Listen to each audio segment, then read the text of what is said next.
Bora lá.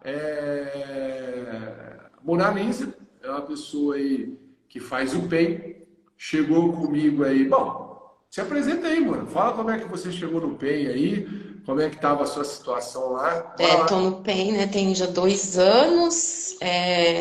Cheguei, tava 15 quilos acima do peso, tomava 150 miligramas de remédio para ansiedade, tomava remédio para pressão, triglicérides nas alturas, nada, tomava remédio, não abaixava. E aí consegui, né, eliminar 15 quilos, deixei de tomar o medicamento e mudei de vida, me tornei outra pessoa. Legal. Então, para você, o PEN, quando você entrou, ele te trouxe esses benefícios. Lá no PEN, a gente faz algumas dinâmicas, e uma das dinâmicas que tem, que é muito forte, eu julgo ser, que é sobre os pais, né? Liberar o perdão para os pais. E no caso, você, o que você tem a falar quando você fez essa dinâmica ainda quando seu papai estava vivo? Assim, eu vou. A questão, primeiro, assim, que você disse que não tem explicação, a live não entrar. Tem explicação, porque a gente sabe que o sobrenatural, o mundo, o que a gente não vê, ele é tão real quanto o que a gente vê, né? E relações de pais e filhos é algo assim que acho que não deve. Quando gera um impacto muito forte, nem no meu caso, é assim, o que não é visto não quer que seja falado, sabe? Porque pode ajudar outra pessoa, como você disse. E então, às vezes, não sei, sabe? As coisas acontecem, é uma coisa espiritual mesmo, eu acho, isso. Essa questão de não da live não dar certo, de não falar e de não acontecer, porque a gente sabe os traumas que a questão de paz causa na vida da gente, né? Que é o meu caso. Mas eu acredito mais assim, é mais uma força contrária, porque o que você tem para falar vai fazer muito É. bem. Então, e não que o que você tem para falar vai fazer Sim, mal. é Então, justamente. tudo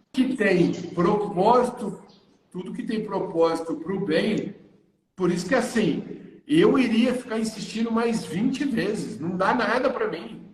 Qualquer um outro talvez teria desistido. Igual a Lívia falou, pô, entra pelo outro. Eu falei, eu até falei, eu falei, mas eu não vou entrar, não vou, eu vou insistir no meu, nem se tivesse que falar mudo. Eu ia gravar o negócio mudo, por incrível que pareça, porque eu me propus a fazer isso e nada vai parar, entendeu? A não ser que Deus me mande um recado aí, eu leio alguma coisa e falo, meu filho, você está no lugar errado. Aí tá tudo bem. Caso contrário, não vai acontecer, entendeu? Coloquei isso como missão. Então eu acredito nisso também, viu, Bruno? Então, eu estou no PEN há 2 anos e justamente há 2 anos meu pai veio morar aqui em Mococa. E a gente viveu, eles se separaram, eu tinha 7 anos, né? E sempre é dito nas dinâmicas, muito essa questão de pais, pais, pais, pais. Inclusive, em uma das dinâmicas eu até te questionei, falei, eu não vou fazer isso porque não é o que eu sinto. E, né, fiquei lá falando com você, falei, não, por que que eu tenho que ir lá e conversar com meu pai e falar isso, porque eu não sinto isso, eu não quero falar. E lutando e lutando. Eu fui, falei com meu pai, só que eu nunca disse pro meu pai que eu amava ele. De fato, eu nem sentia isso. Eu afastava meu pai da minha vida. Eu amei muito meu pai, muito, muito, muito, na minha infância. Até eu me lembro do primeiro cachorro que eu tive, quando ele me deu. Eu me lembro dele brincando com a gente. Eu me lembro, eu sinto eu no colo dele, ele me carregando, andando comigo na rua, quando me levou para tomar uma injeção. E assim, eu lembro desse amor enorme que eu tinha por ele. Só que aí eu cresci, aí ele sempre buscou, ele sempre quis estar perto, só que eu fui me distanciando, distanciando, e quando ele veio para Mococa, eu me afastei mais ainda. Eu e ele foi ficando debilitado, debilitado. Eu não sei se no meu inconsciente eu sabia que estava chegando perto de perdê-lo novamente, eu preferia afastar, me afastar. Ele me ligava, eu não atendia. Eu falei, isso, ó, meu pai é problema. Nem vou falar nada, deixa ele, sabe? Muitas vezes, muitas vezes. E ele insistindo, e ele falando, e ele sempre mandando e comentando as minhas postagens, e eu afastando, afastando, afastando. A sua ideia de afastar era que você tinha uma sensação de que se ele ficasse longe de você, você não sofreria caso ele partiria, certo? Seria essa a sua Na minha sensação, cabeça né? era isso. Porque se eu fico muito perto, eu fico mais apegada. Se eu me afasto, eu não tô vendo, é mais fácil se não tiver, se eu é mais fácil se não tiver mais comigo, se eu não tiver contato, então vai ser mais fácil. Eu achei que seria mais fácil. E na verdade foi pior. E aí ele foi para o hospital mais uma vez, eu achei que seria só mais uma vez, como já várias outras vezes. Eu não fui no hospital ver meu pai.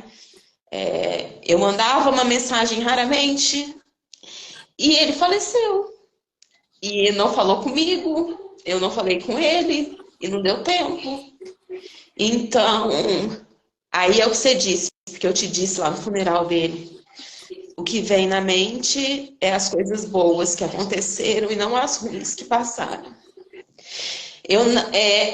Embora eu tenha já essa consciência que ele deu, o que ele tinha condições de dar, eu não tive, sei lá, não soube lidar com isso e tô hoje sofrendo, porque desde que ele faleceu, a minha vida tá bem complicada. E justamente na época que eu fui pro PEN foi quando ele veio para cá. Então Deus dá todas as oportunidades pra gente. Ele coloca as pessoas no nosso caminho, ele mostra as situações, mas a gente às vezes insiste é teimoso, é filho teimoso que não quer obedecer, que não, o pai tá falando e não quer fazer, aí quebra a cara. É isso. Porque tinha as dinâmicas sempre relacionadas à paz, aí eu com meu contato próximo, eu e com a Miriam, vocês sempre falando e no destrave, isso, relacionamentos de pais e filhos e tal. Então, putz, cara, eu tive a chance, eu podia ter tido a oportunidade de corrigir, de ter colocado meus filhos mais perto dele, porque meus filhos, pelo menos o Rafael, era extremamente apaixonado por ele, poderia ter tido uma convivência melhor, eu podia ter estado mais perto, eu tive todas as chances e eu fechei a porta. Só que aí, agora, não adianta mais. E aí eu vivo, agora é outro processo, né? Porque agora eu tenho que trabalhar para me curar da dor do arrependimento. E é difícil, porque eu já tive essa situação de depressão, que eu consegui me livrar e não tem. E agora, com tudo isso, assim, esses dias, assim, minha cabeça não anda muito legal. Então, é difícil, é muito difícil. Mas o que eu digo não façam o que eu fiz. Aproveitem o tempo que tem com seus pais. Embora a gente tenha família, a gente case, constitui nossa família, mas, putz, eu tava pensando esses dias assim, nossa, eu poderia ter deitado no colo do meu pai, né? Eu tive essa chance e eu não fiz. Então, Eu